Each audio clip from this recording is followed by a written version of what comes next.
Hello, you wonderful people, and welcome to another episode of Not Too Comic Book. This being a show where we talk about TV shows that are adaptations of comic books. For today's episode, I'm going to talk about Detectives These Days Are Crazy, Season 1, Episode 2. Another great episode. A lot of really interesting things went down in this episode, so let's break it down. Well, first and foremost, let's start off with the first case of the episode, which we learned Mashiro is scared of ghosts. Her just reaction where she's just squeezing onto Nagamo, grabs a thing of salt and just slams it and breaks the TV, and we're just not even going to acknowledge it other than them sweeping up the glass pieces later, and just like while they're meeting with their client you could just see it broken in the background. So I'm like, I guess Nagamo's a lot more chill about that. I mean, he still called her out like, yo, you're supposed to sprinkle it, not just toss it like that, but just kept it pushing. So I just like the consistency. Yeah, it's just broken in the background, so I wasn't paying as much attention because we didn't really see too much of the office in the second episode, so I'm curious if it's still broken in the third section.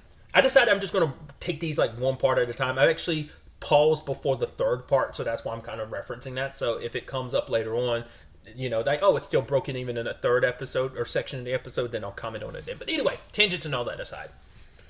This episode involves Mashiro, like, a classmate of hers, was it Hayashida, shows up, and basically he has a ghost haunting, and Mashiro doesn't want to take the case. In fact, she's like, oh, we should sacrifice 50 virgins to get rid of the evil.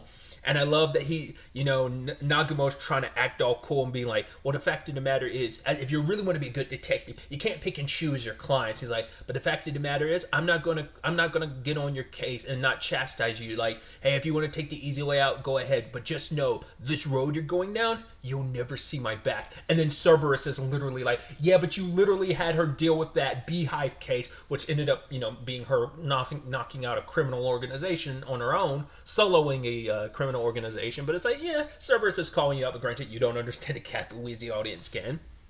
But yeah, they go over to Hayashida's place, and it's like, right, we'll watch the footage. A ghost usually pops up, but then the moment you go check, it's gone.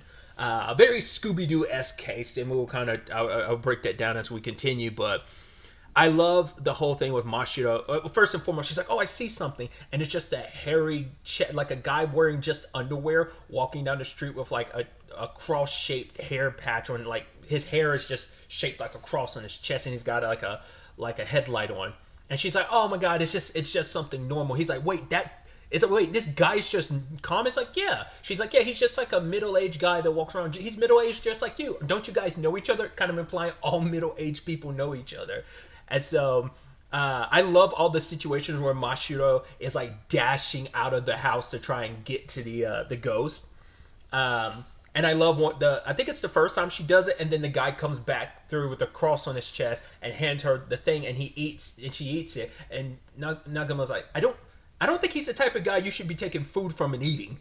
But yeah, over the course of multiple days, Mashiro tries to rush out, and I love that one of the times she's like prepped and ready, and she's getting muscular. I mean, just how it's animated too. Like one point, she like dashes out the window, like bounces and leaps off of stuff to get there, but still couldn't do it in time. And then the next time, she's like super powered and muscular. It's like, oh, she's getting faster and faster, and she tries to go after the person. But this time, Nagamo suggests that she goes through the window, and she does because Nagamo figured out the truth of it. Despite like how panicked this situation is, Hayashida has stayed calm, and it's like, I know this whole thing was a lie. You used this as an excuse just to hang around Mashiro because you wanted to talk to her. He's like, hey, I get it. I literally did the same thing. Like I said, like, oh, this card was going missing, and I would have the girl I like come over to try and help me find it. Did you also notice that when he was referencing a game console, like there was almost like this like loud effect in the anime to like it was like a poorly censored attempt. To be fair, it's like they did a similar thing last episode too, specifically in the second half of the episode, where she was referencing a whole bunch of movies, and they clearly it's like she references like Die Hard, but then like it would kind of slightly censor them. So I don't know if like he's specific, because it sounds like he just says game console, so not unless he specified one. And it did get censored, but all we heard was game console. I don't know. I just thought that was kind of like a funny little detail. But yeah, it's just like, yeah, because Hayashida and Mashiro, when he first showed up, she couldn't really talk to him because like they hadn't really interacted. So she was like, "Oh, so she tried to have some kind of small talk with him," and I can't remember what the small talk necessarily was, but yeah, he orchestrated all this, and I loved actually Nagumo being really good at his job because it's like, how did he figure out? He's like, I figured it out the first day that basically when you dress up like the ghost and then you recorded the footage and basically you're playing it for us and then you immediately switch to the live cam footage.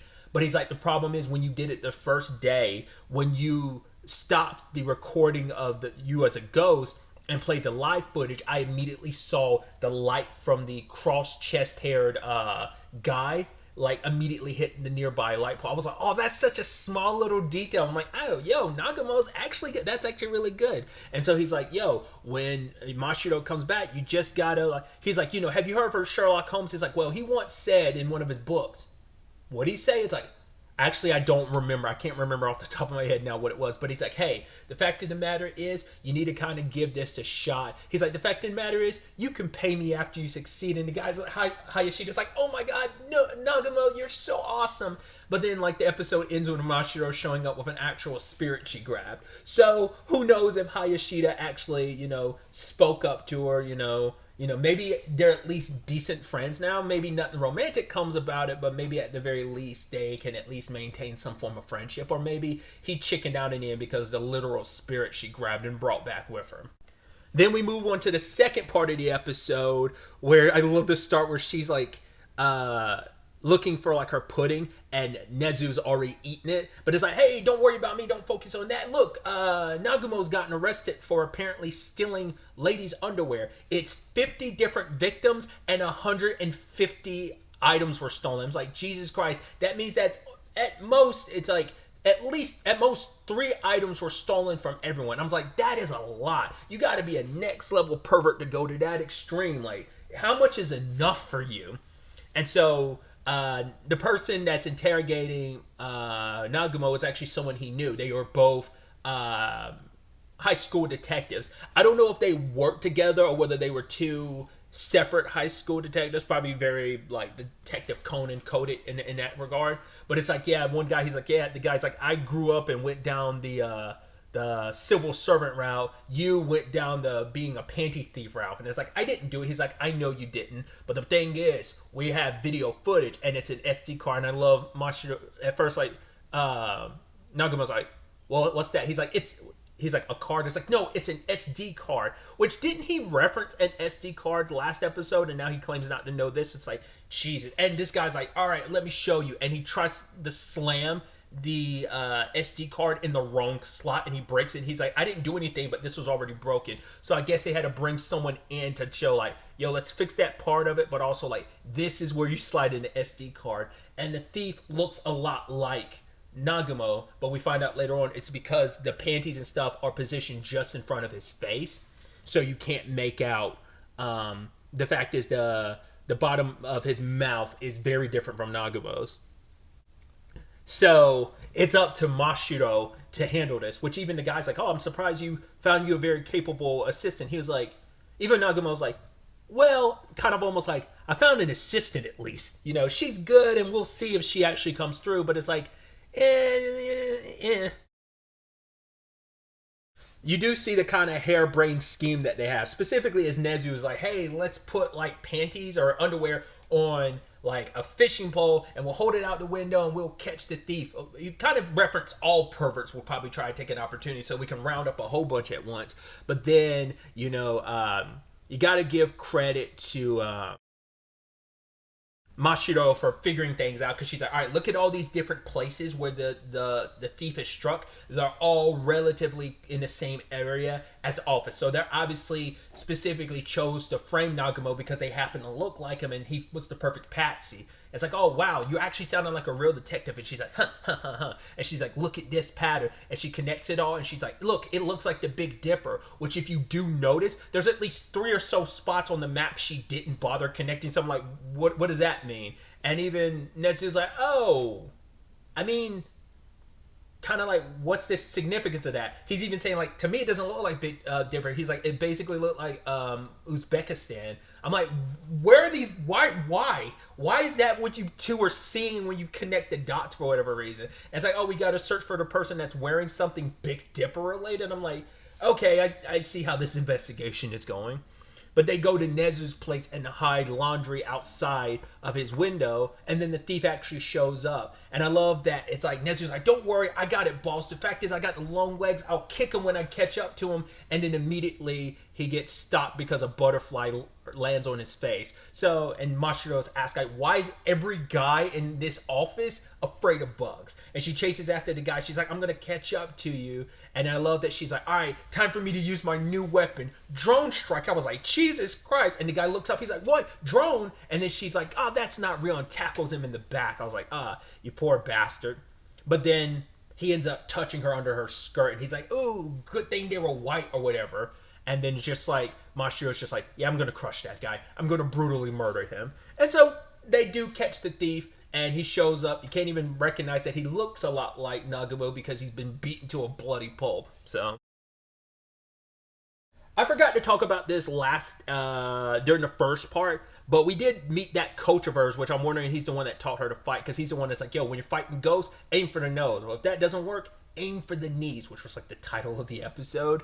So I wondered, did that actually come through in the end when she was catching that ghost, that real ghost at the end of the episode? Whatever the case may be, I just wanted to kind of go back and include that because I just forgot that. I just remembered I didn't discuss that. But I wonder if that coach is going to be someone we see in the future or not. So that's also why I kind of felt the need to kind of reference him as well.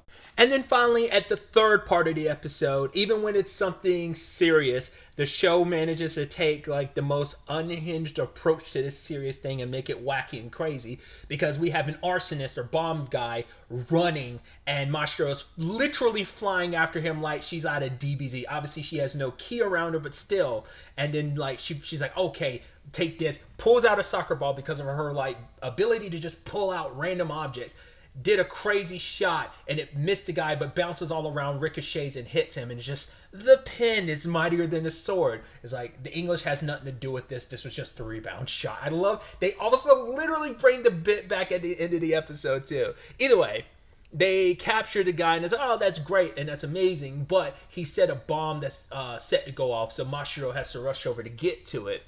And it's like, right, don't touch the bomb because like, you never know, like you might activate it, but it has like, at this point, a little over 3 minutes. And obviously the bomb guy was actually upset because he's like, your preamble kind of ruined my surprise. And Nagumo's like, oh, I'm sorry about that. And Mimasaka's like, why are you idiots like acting like nothing's going on? Like, you know, Mashiro needs to get out of there. We'll send the bomb squad over there, but obviously they don't have enough time. And Mashiro is like, don't worry, I can't run. This bomb goes off. It could hurt a lot of people. This building, like there's not enough time for people to evacuate. So she takes off the cover to the bomb, go there, she's like, hey, take a photo of it. And what does she do? She takes a selfie, and you can't even if you wanted to go down that route, you still can't even make out the bomb because it's blurry in the background because she's in the foreground. They're like, what are you doing? She's like, take a different photo, because like, the fact of the matter is that photo is going to end up being the one they use for your funeral. She's like, all right, and then she takes a much better photo. It's like, why are you concerned about the photo? Just take a photo of the bomb. But she's like, all right, I'm gonna take off the cover. She's like, I've seen enough movies. I know how this is all gonna work out. So the fact of the matter is, it's like,